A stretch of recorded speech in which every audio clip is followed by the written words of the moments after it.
You believe we are already at the last lunation or lunar event, like a full moon or a new moon, before we actually go back into eclipse season already.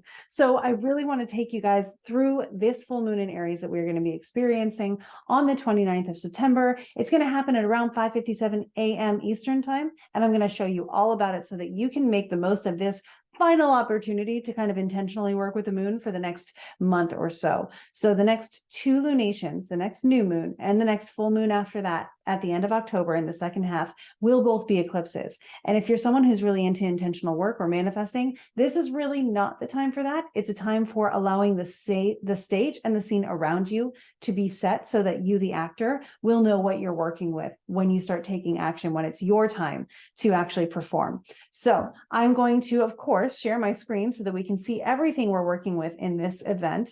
And what we're going to see here is I'm actually going to move this to Washington, D.C. so that we can see the chart as we would for the United States, and maybe just get more of an overview of what it looks like for the country, since that's where the capital of the country is. That's a really great tip to use if you're trying to get just a general how's stuff gonna go. Use the capital city of that place or of that country or of that nation or whatever, and you'll get the more personalized or narrowed view.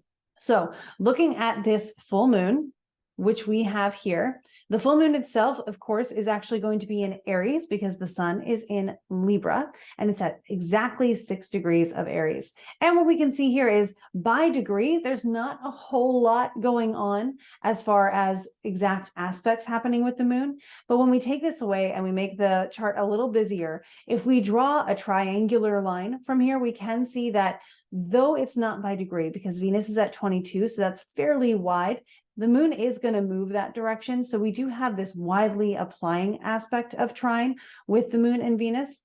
And that's helpful here because Venus is the ruler of the sun. And this lunation itself is actually ruled by Mars because we're looking at Aries.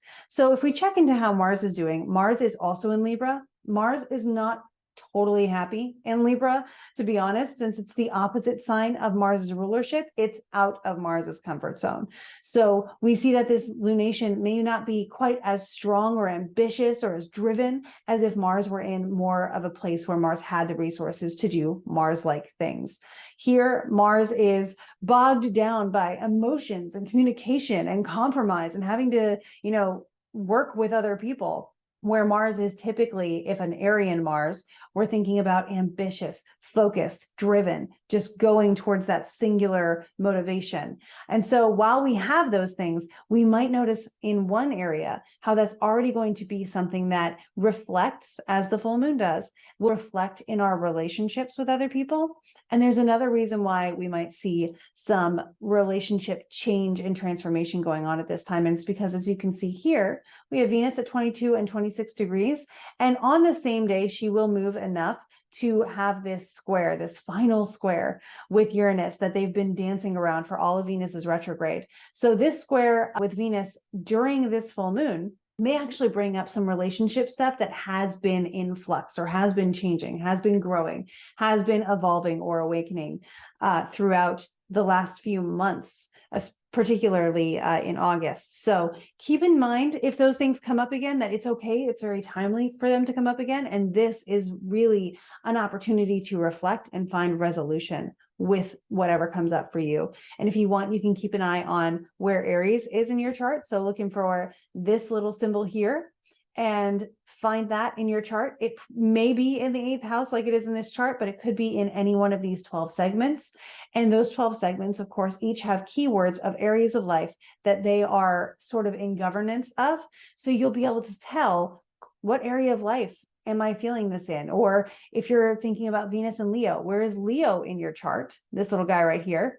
And maybe that's where the relationships are the most impactful. So if we have Venus in the 12th house, this actually might be a relationship with your spirituality, with yourself, or with your own personal development. So there are a lot of nuances we can go through here. If it's in the 7th house, it might be with partnerships. And if it's in the 5th house, it might be more romantic.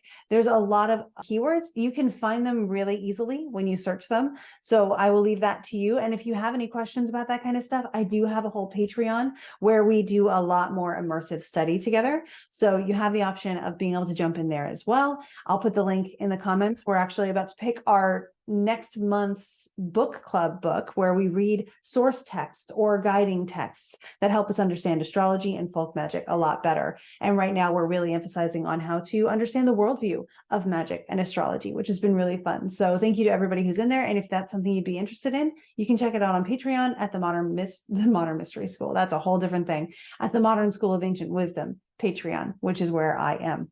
So we've talked about the lunation itself, the moon opposite the sun. We've talked about the fact that the moon is ruled by Mars. So we look down here at Mars and we see that Mars is in Libra, in his detriment, so to speak. So again, not being very Marsy in his expression.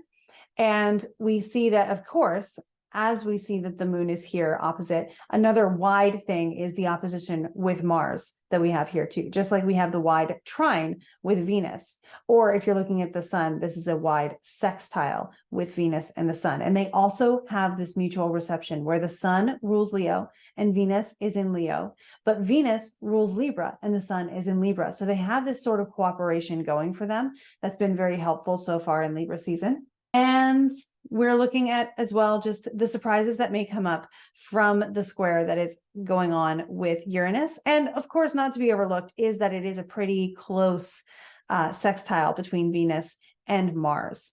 I do believe at this point it's separating. So we already would have seen some ambition or new ideas or new impulses in our relationships that are now maybe leading to change and transformation.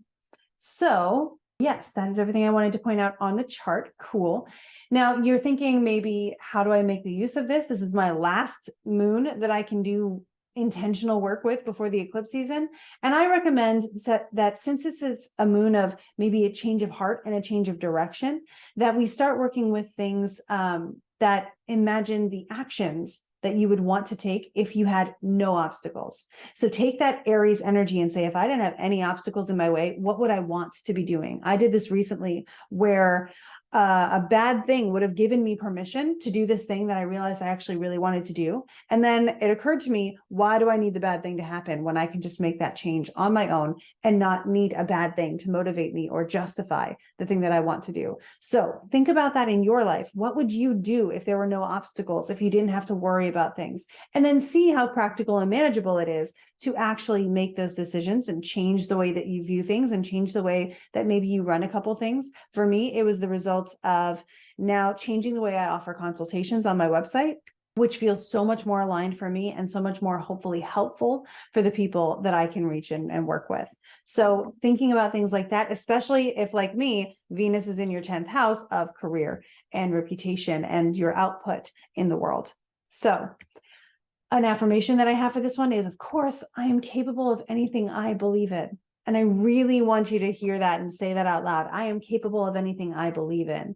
Because if you believe it, you can do it. If you can dream it, you can do it, to quote Walt Disney. So here are the things that are really interesting and standing out for this final full moon before we go into eclipse season. I hope you feel driven. I hope you feel activated. I hope you feel ambitious. And I hope you feel validated. Okay, so I hope that this full moon is a great time for you, that you have all of your aspirations met and that it is exciting and you find tons of fulfillment.